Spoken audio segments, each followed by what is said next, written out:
और शुरू करने से पहले मुझे लगता है कि मैं हमारे ऑपरेशन के संबंध में क्या चल रहा है उस पर कुछ शब्द कहूँगा। ईरान देश में संयुक्त राज्य अमेरिका की सेना के साथ मिलकर बेहतरीन इजरायली सहयोगी दुश्मन को तय समय से काफ़ी पहले पूरी तरह ध्वस्त कर रहे हैं, ऐसे स्तर पर जो वास्तव में पहले कभी नहीं देखा गया। हम हर घंटे ईरान की मिसाइल और ड्रोन क्षमता को नष्ट कर रहे हैं, ऐसा ख़त्म कर रहे हैं जैसा किसी ने सोचा भी नहीं था। जैसे ही वे मिसाइल दागते हैं 4 मिनट में लॉन्चर पर हमला होता है, उन्हें पता भी नहीं चलता कि क्या हो रहा है। लेकिन हमारे पास दुनिया की सबसे बड़ी सेना है, उनकी नौसेना नष्ट हो गई 3 दिनों में 24 जहाज़। ये बहुत जहाज़ हैं, उनकी विमान भेदी हथियार नहीं रहे, इसलिए उनके पास वायुसेना नहीं है, उनकी हवाई रक्षा भी नहीं है, उनके सभी विमान नष्ट हो गए हैं, उनका संचार भी ख़त्म हो गया है, मिसाइलें ख़त्म हो गई, लॉन्चर भी ख़त्म हो गए, लगभग 60 और 66%। इसके अलावा वे ठीक कर रहे हैं।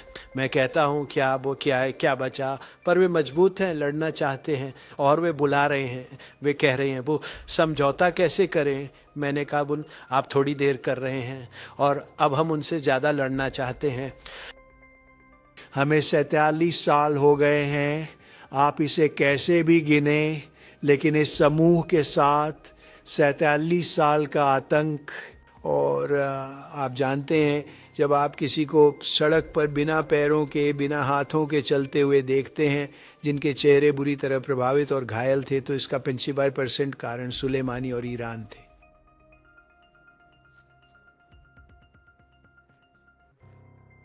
और दूसरे राष्ट्रपतियों ने इसे झेला, मैंने इसे नहीं झेला। तो हमारे लोग शानदार काम कर रहे हैं। फिर से सबसे बड़ी सेना जो देखी गई।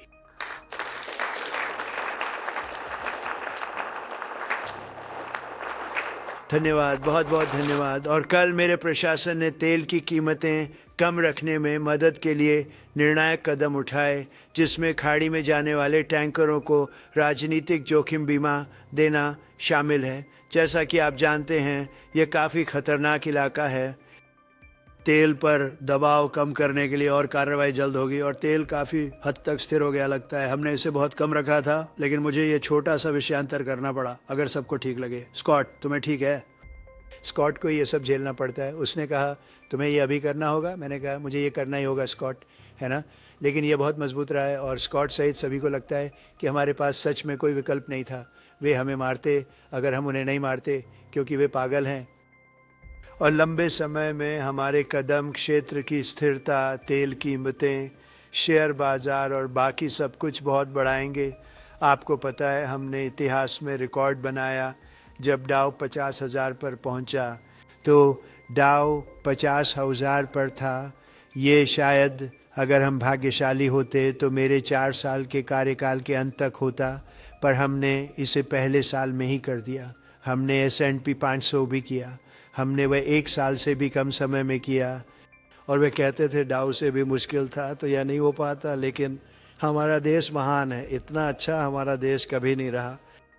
हमने कई तरह से ज़बरदस्त सफलता पाई है। मैंने अपने पहले कार्यकाल में सेना को बनाया और फिर से तैयार किया। सच कहूँ तो हम इसका इस्तेमाल जितना चाहते हैं उससे ज़्यादा कर रहे हैं, लेकिन जब हमने इसे इस्तेमाल किया तो ये निश्चित रूप से काम आया। वेनेजुएला को देखिए, ईरान में पहला हमला मिडनाइट हैमर, जिसने अभी हम जो कर रहे हैं उसके लिए मंच तैयार किया, ये काफ़ी अद्भुत रहा है। मैं फिर से ईरानी रिवॉल्यूशनरी गार्ड, सेना और पुलिस से हथियार डालने का आह्वान करता हूं। वे सिर्फ मारे जाएंगे। अब ईरानी लोगों के लिए खड़े होने और देश वापस लेने में मदद करने का समय है। इतने सालों बाद आपको अपना देश वापस लेने का मौका मिलेगा। माफ़ी स्वीकार करें, हम आपको माफ़ी देंगे और हम आपको देंगे सच में इतिहास का सही पक्ष, क्योंकि यही सच है। तो आप होंगे पूरी सुरक्षा और प्रतिरक्षा के साथ, या तुम्हें निश्चित मौत का सामना करना पड़ेगा। और मैं ये नहीं देखना चाहता वे भी इसे देखना नहीं चाहते। हम दुनिया भर के ईरानी राजनयिकों से भी शरण लेने का आग्रह करते हैं और एक नए व बेहतर ईरान को आकार देने में हमारी मदद करें जिसमें बहुत क्षमता है। ये बहुत क्षमता वाला देश है। ईरान के लिए एक बहुत बेहतर भविष्य है। ये अब शुरू हो रहा है। मुझे लगता है भविष्य शानदार होगा और अमेरिका सुनिश्चित करेगा कि अगला नेता कोई भी हो, ईरान, अमेरिका या उसके पड़ोसियों इजराइल किसी को धमकी न दे। जो हुआ, अगर आप देखें तो उनके पास कतर, सऊदी अरब, यूएई और कई अन्य देशों पर मिसाइलें तनी हुई थीं जो ज़्यादा शामिल नहीं थे, और वे मिसाइलें तो इस सब के शुरू होने से बहुत पहले से ही वहाँ तनी हुई थीं। वे पूरे मध्य पूर्व के पीछे पड़े थे और फिर हम आ गए। हमने उनकी पार्टी खराब कर दी। वन इंडिया सब्सक्राइब करें और अपडेट्स पाएं। वन इंडिया ऐप पाएं।